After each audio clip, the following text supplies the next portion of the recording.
Next, 65. নিজের অনুভূতিটা বলে বোঝাতে পারবো না যে আমি কতটা খুশি হয়েছে আজকে যে আমি চাকরিটা পেয়ে গেছি। আমি এই মাত্র 120 টাকার মূল্যে আমি এই জবটা পেয়েছি।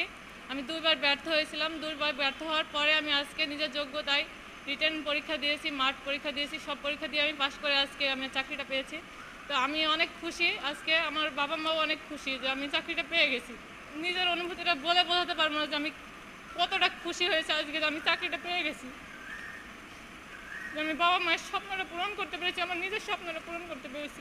আমার বাবা একজন ভ্যান চালক এবং আমাদের ওখানে সপ্তাহে 2টা হাট হয়। হাটে আমি আমার আবার পেঁয়াজও বিক্রি করি, সিঙ্গাড়া চপ এগুলো বিক্রি করি স্যার।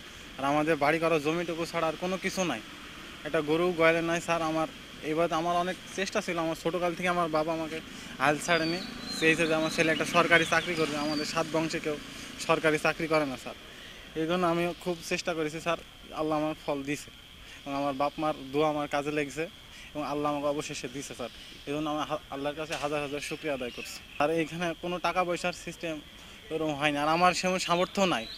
আমার বাবার কিডনি বেচলেও টাকার দেওয়া সম্ভব না, কোনোভাবেই কোনো কিছু করা সম্ভব না। আমার বাবা ওই ভ্যানটুক আর থাকার জমিটুক ছাড়া আর কোনো কিছুই নাই স্যার। আলহামদুলিল্লাহ, আল্লাহর কাছে হাজার হাজার শুকরিয়া। আমার ছেলের কোনো টাকা পয়সা লাগেনি, আমি শুধু 120 টাকা দিয়ে একটা ফর্ম কিনে আল্লাহর ভরসা করি, শুধু আল্লাহর উপর বিশ্বাস করি। আমার ছেলেরা আজ চাকরি হয়েছে, আমি খুব খুশি, খুব খুব খুশি যে আমার ছেলেরা পুলিশের ছোটোকাল থেকে আশা যে পুলিশের চাকরি করবো। আব্বা আমরা খুব দোয়া করেছি আমার ছেলের জন্য যে আল্লাহ তুমি আমার ছেলেটা পুলিশের চাকরি দিও খোদা। আমি একদম গরিব মানুষ, আমি ছাড়া আমার আল্লাহ ছাড়া আর কেউ নাই। আল্লাহ 1 কাঠা জমি নাই, আমার শুধু ভ্যানটাই স্যার। আল্লাহর কাছে খুব খুশি হয়েছেন, এইটুকুই আমার বলাছে। জি না স্যার, আমার তো যোগাযোগ আমার লোকজন নাই স্যার, শুধু আল্লাহর উপর বিশ্বাস করে আমার ছেলেটা চাকরি হয়ে গেল ইনশাল্লাহ। আমি খুব খুশি, আল্লাহর কাছে হাজার হাজার। চাকরি আসলে নিজের যোগ্যতায় চাকরি পাওয়া এটা আসলে নিজের কাছে সবচেয়ে গর্বের বিষয়। আলহামদুলিল্লাহ, দীর্ঘদিন চেষ্টার ফলে নিজের যোগ্যতায় চাকরি পেয়েছি। আমার বাবা একজন কৃষক মানুষ, অনেক কষ্ট করে লেখাপড়া করাইছে।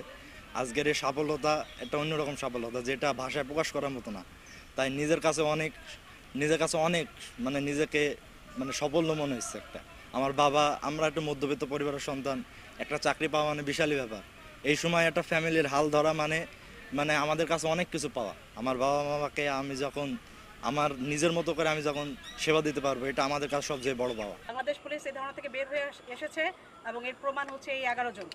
আপনারা এই 11 জনের সঙ্গে আলাদা করে কথা বলেন, আমরা চলে যাচ্ছি।